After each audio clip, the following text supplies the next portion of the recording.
Isang hinihilalang high-value target ang bagsak sa kulungan matapos malambat sa ikinasang bypass operation ng mga otoridad madaling araw ng Biyernes sa Valenzuela City. Nakumpiska sa suspect ang tinatayang nasa 30 gramo ang illegal na droga na nagkakahalaga ng mahigit 200,000 piso. Kinilala ng mga otoridad ang arestadong suspect na si alias Gabi, 45 anyos, walang trabaho at residente sa barangay Mapulang Lupa, Valenzuela City. Ayon sa record ng pulisya, nakalista si alias Gabi bilang isang high-value individual pagdating sa usapin ng illegal na droga. Naganap ang operasyon bandang alas 4 ng madaling araw nitong Mayo 22 taong kasalukuyan sa may Feliciano Street, corner Keb Balag Street, Barangay Ogong, sa ilalim ng pamumuno ni Police Colonel Joseph Talento, Chief of Police ng Valenzuela, sa pangunguna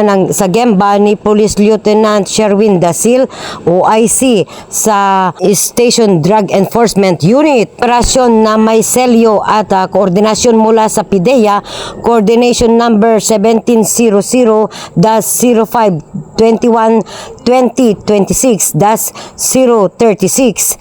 Para sa transparensya, gumamit din ang mga operatiba ng body-worn cameras sa buong duration ng paghuli. Nagpanggap na pusher buyer si Patrolman Danreb Andales matapos iabot ng suspect ang isang heat-sealed plastic sachet na hinihinalang shabu kapalit ng mark money.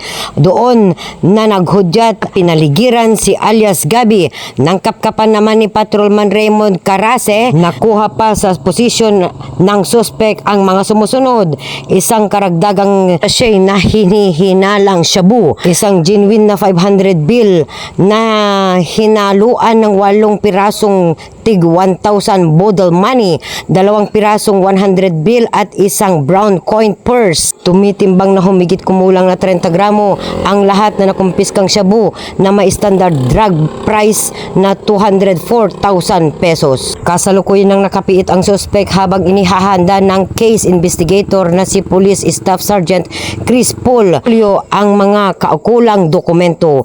Nahaharap ngayon ang suspect na si alias Gabi sa kasong paglabag sa Section 5, Sale at Section 11, Possession sa ilalim ng Article 2 ng Republic Act 9165 o ang Comprehensive Dangerous Drug Act of 2002 sa pamamagitan ng inquest proceedings. At yan ang Mabuhay Radio Japan Worldwide. Sa bawat oras, sa bawat himig, mananatili kaming walang takot, walang pinapaboran. Ako po si Maydin Taruk Agkawili mula sa Valenzuela City.